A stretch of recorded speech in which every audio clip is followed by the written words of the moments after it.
I've always said this is nothing to do. Just, hey, everybody, welcome to the live. It's a free for all. But I've always told my clients, that were parents, like, you're not the only one raising your child. It feels like definitely takes a village, right? And you can't ignore the influence of TV and social media. In my generation, it was just TV. But like, I very much remember telling my dad, like, you should treat me like Bill Cosby does, like the Huxtable dad. Like, you should. And then we find out about Bill Cosby, and we're like, I'm sorry. Yeah. So you just are so unknowing as a kid. But anyway, happy spring, everybody! Welcome to Atlanta Sex Therapy Live, where we, the sex therapists of Atlanta Sex Therapy, come and talk about various sexual topics. So it's spring break. A lot of my schedule was light this week because a lot of clients are on spring break. So I think that has attributed to my like being all over the place and let's take a bath and like just I've been focused and not focused all at the same time. So I didn't have a topic for us today, but Jessica just got finished reading a fabulous book. So she's going to share that with us today. Come Together. Is that Emily Nagoski's book on the rooms, like the room theory? Yes. So it's the science and art of creating lasting sexual connections. Ooh. It's so good. It's so good. So narrow it down for me. Like, well, so yeah. You had to say one thing that the book like drove home. What was that?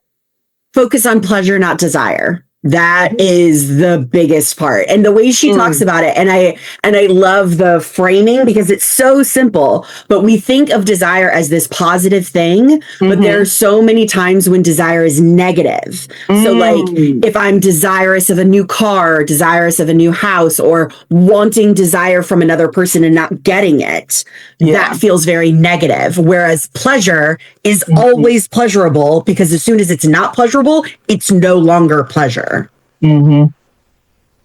That's so interesting. I hadn't thought about desire as negative. It's almost like when we say it, and yet it can be so negative, you know, like when when your kid is desiring to run away from home. Yes, absolutely. Not all desires are good desires. Okay. All right. I think that's going to be a fabulous thing for people to realize. And then, so because all desire isn't good, she's saying is she saying throw desire out the window? Don't focus on it. So basically, and like spontaneous desire is not what we should be focusing on. It's responsive desire because we start with pleasure.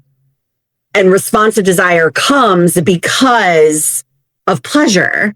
If we enjoy something, we want to do it more. We want to spend time in that space. Nobody wants sex they don't like. Yeah. Okay, that makes me so happy because for years I've been telling clients throw desire out the window. Like when they like throw desire out the window and let's look at all of the other aspects of sensuality and sexuality and presence and being and connection. So I got to read this book because I love when like a book confirms what I've been thinking or saying. And that's what I was telling somebody. I was like, after you work with enough people, like you start to pick up some trends and some things and some tools.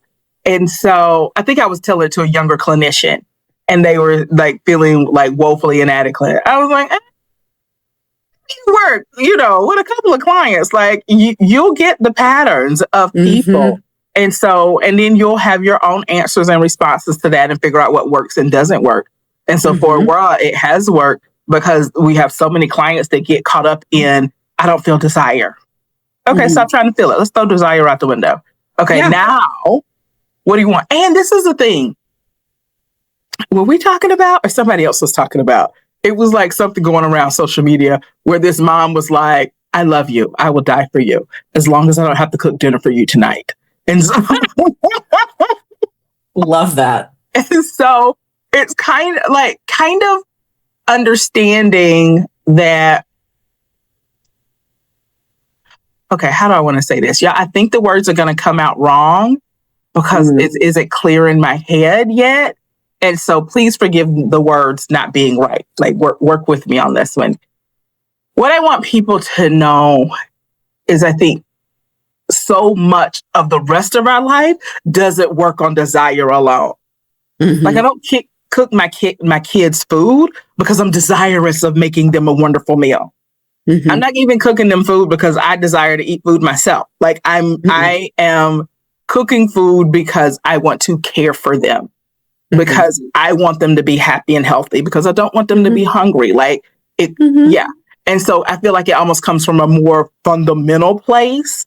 And so, but it's not desire. I don't think any mom that's like been momming for a while desires to get up at 6 o'clock and make sure her kid has a good meal. And yet we do it.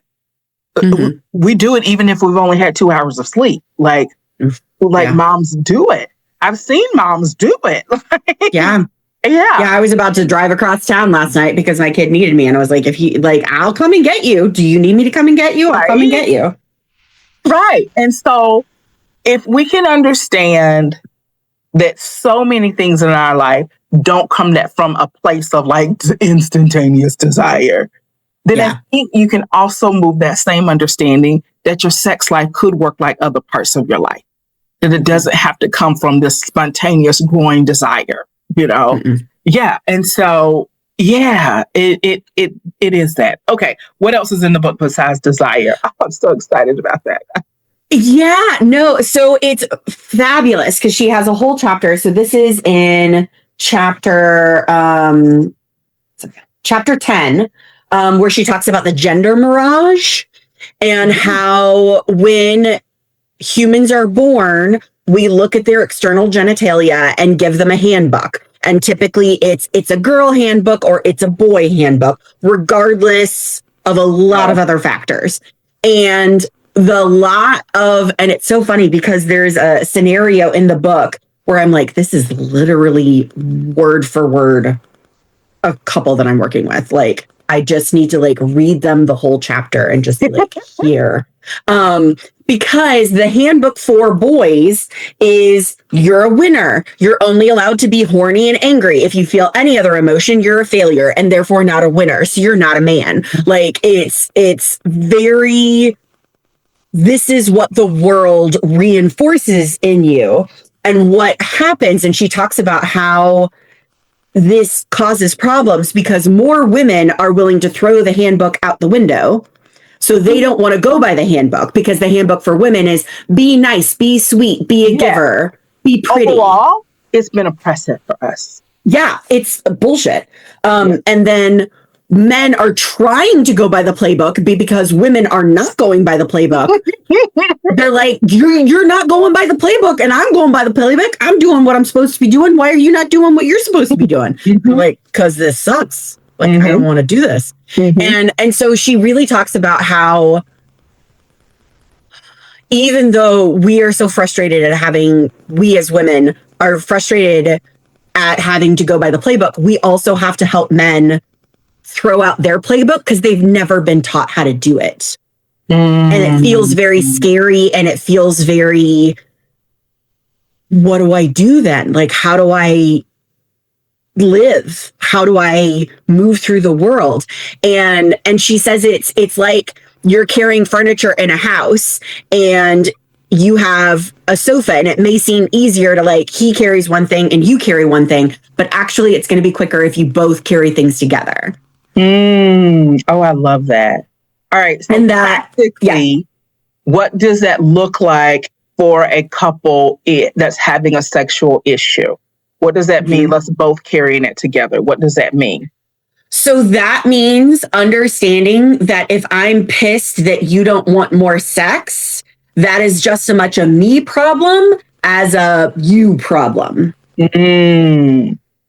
Like, my desire for wanting you to have more sex is forcing myself on you and wanting something or viewing you as a problem for not meeting this ideal that I have. Wow. As opposed to a couple working in partnership and seeing the problem as not your fault or my fault, but a third thing, outside thing, which is very different. The problem is outside of us. Now, how we, as in Barry McCarthy's word, an erotic team, as we have an erotic team, can get this goal. And I think the first thing is figuring out, okay, what exactly is the goal? And so you're wanting sex 8 times a day. I'm wanting it 8 times a year. Where's the meat in the middle? What can we make the goal? And then both people have to work toward that. Okay, go ahead. Well, and she talks about when you're wanting sex, what are you wanting? Because it's not sex. And when you don't want sex, what do you not want? Because it's usually not sex. Okay. Immediately, I can hear some of my guys saying, no, I want sex. I know that I want sex. I want sex. So why do you think I don't want sex? What does sex give you? What feelings do you feel? A lot of sex is the affirmation that all of my parts, ugly, the parts that I don't feel like are acceptable, are loved and cherished. It's belonging. Yeah, it is. And when you say it that way, then that, putting it in that lens and that light also, because it's like two sides of a coin. Now it also really makes you understand why when sex doesn't happen, some partners feel so rejected. Bereft, yeah. So, and really hurt. I've seen some partners be really like just hurt. And like they don't want me on a fundamental level. They don't want me. Yeah, they're rejecting me. Yeah. And so, okay, that makes sense. All right. So working together as an erotic team, identifying, in my head, it's identifying what good sex is.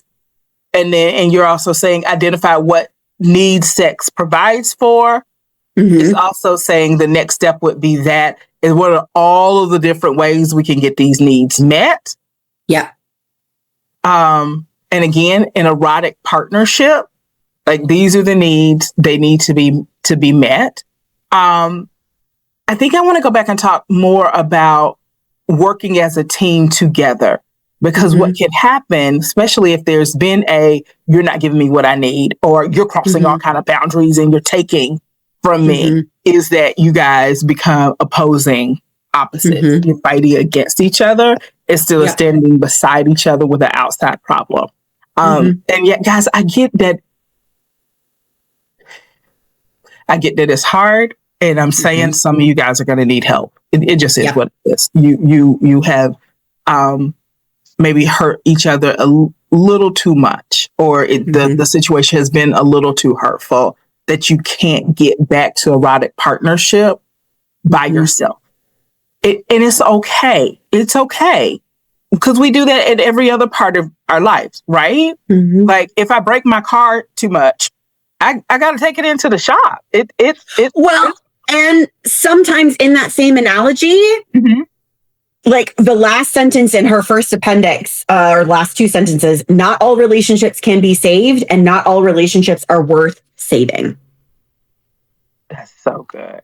That's so good. Yeah. Sometimes it's run its life. In that car metaphor, sometimes the engine is shot. Sometimes it is a full total. There's only so much we can do. I'm taking this very personally right now. Because in December, I know I've said this before, I'm still harping on it. A transmission costs $9,000. I'm still not over that. Like you can get another car for that. Another car. And so I'm still pissed though that a transmission costs $9,000. I'm still pissed about that. And I think that's a perfect example of the price was too high. It's too high. Or they keep doing this. And so I give you guys permission. You don't need my permission, but there's something about somebody giving you permission to do something that soothes us a little bit. I give you guys permission to say the price to fix this relationship is too high for me. Yeah. Not that it can't be done, but it's too high for me. I don't want to do all of the work. Yeah. We have to do it. We just have to do too much. The price is too high. And you're not a coward for doing that. You're not weak. You're not a bad person. You're not a failure. You're not. You are just a person who can be honest with what they're willing to do, what they're willing, the work they're willing to give. And I absolutely acknowledge that maybe at a different point in your life, you could have done it.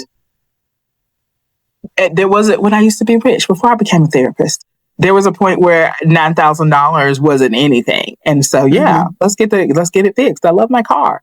I can't do that now. My life doesn't allow for that right now. It doesn't make sense for who and where I am right now. But at another point in life, I did. And so acknowledge that you may have been able to do the work in another part of your life and you can't do it now. For whatever reason, stresses. Now we got kids. Now we don't have kids. Now priority shift. Yeah. And being okay with that. So whoever needs to hear that, it's okay. It's okay that you don't have it now. All right. What else is she talking about in the book? Okay. So the whole room analogy. I've just been hearing about this book. I haven't actually read it myself yet or been for training yet. So break down the room analogy for me.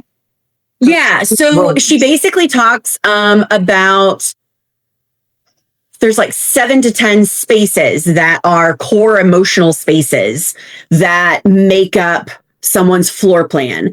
And it's helpful to figure out how you access the spaces and what spaces are connected. And so that's where you come with a floor plan. So there are 4 pleasure favorable spaces, which are care, simple, play, seeking, which is like any type of curiosity. So it could be intellectual seeking. It could be trying something new kinesthetically. It's seeking, like curiosity. And then of course, lust. So lust is one of the spaces. There are 3 pleasure adverse spaces. So like typically lust is not connected to one of these 3 spaces. Yeah. In some floor plans with some trauma, it could be, but like the majority, it is not. That is fear and panic. Ooh. No, panic and grief. Panic and grief is one of them.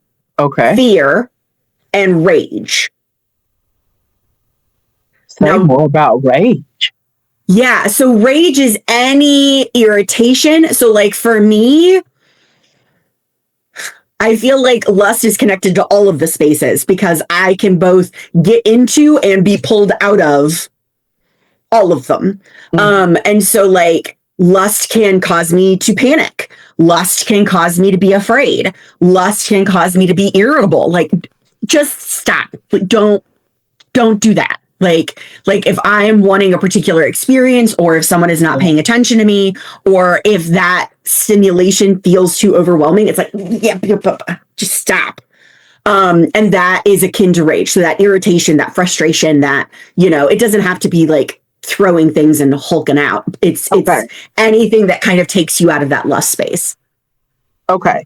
And then, so at the end, kind of the takeaway from her book that she wants people to know and start doing and implementing. Figure out how to get into your lust space and what takes you out of your lust space. So like she talks about how she can't, go ahead. I'm sorry. So is this like another versions of the brake system? What puts your brakes on, what takes your brakes off?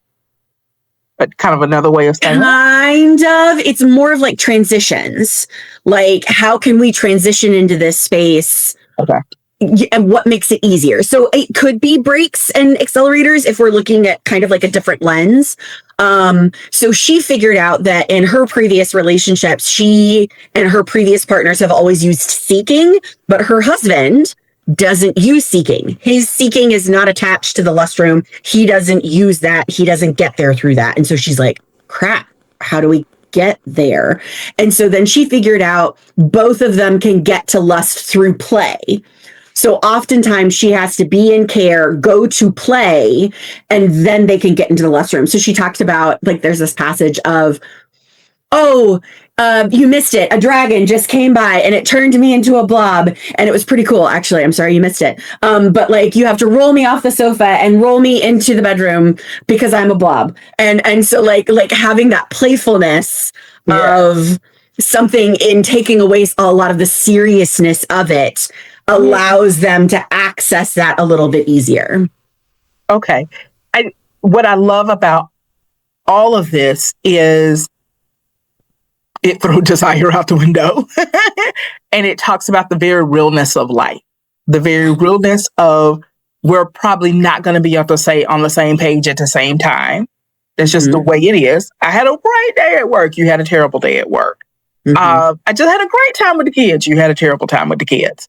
Like, like all of the things. I had a great night's sleep. You had a terrible night's sleep, which is the funniest thing, you know, where you're like sound asleep and your partner's just awake and you have no clue. Like, you have no clue that they're struggling with sleep or anything. And you wake up like, it's Friday. And they're just like, go to bed or back to bed. And so it's so interesting. And so I really love that, because I think a lot of our couples thought that they should be able to stay in this new love energy spot, new relationship energy spot, the duration of the whole relationship.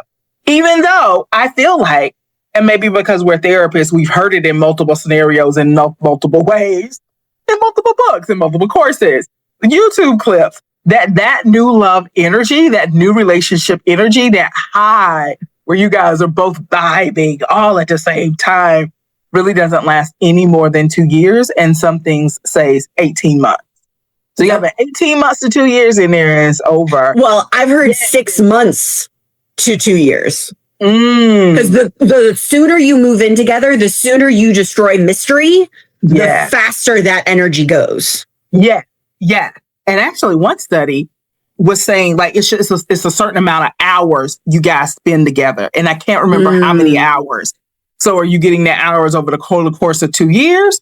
Or did y'all move in with each other after the third day? So you hit your hours at the 6 month mark. I need to figure out what those hours were. Nevertheless, just so I can know. Nevertheless, like it's a thing. And right now in this conversation, I want to educate you guys that once you get past that mark, I want to say where the reality of the relationship sets in, and you have to move with intention, skill. I'm going to say there's a skill to this of learning each other, learning how to move each other from one room to the other. And I want to say one more word because I think I just like having 3 words, but intention, skill, and and I'm going to say, I feel bad for saying this. I'm going to say desire, but I'm not saying sexual desire from your groin. I'm saying the desire to do the work to have a relationship that works. So maybe I want to change that from desire. So you had intention. What was the other one? Skill. Curiosity. Like, I think anytime that, like, she talks a lot about approaching somebody with warm, caring curiosity. Like, that is a place where we can move forward versus adversarially or even with intention or purpose. If I am counteracting that intention and purpose, you're not going to get anywhere. Oh, so we need something gentler. Yes. Oh, I like that. Okay, I like purpose. So intention, skill, and purpose is how I want you to move forward. And And you guys, in general, let me just fuss. In general, there's so many books in the world about so many things. A long-term committed relationship is a major undertaking. Can you read at least 2 books on it? That's all I'm asking. Just 2 books. I think I'll let you recommend one, Jessica, and I'll recommend one. I'll recommend Gottman's Basics, 7 Principles of Making Marriage Work. Whether you're in a relationship, a marital relationship or not, these are good principles to have. All right, so that's the one I recommend. Jessica, what do you recommend? Just good long-term relationship. Come Together by Emily Nagoski. I think there's so many things in there about the expectations and how you guys work together and just generally approaching problem solving that, yes, it is around intimacy, and all of that can go to the rest of your life. The skills are transferable. They are. Yeah. Okay. And because intimacy is something that is so rarely talked about, we have so many things about how to show up in the workplace. We have so many things.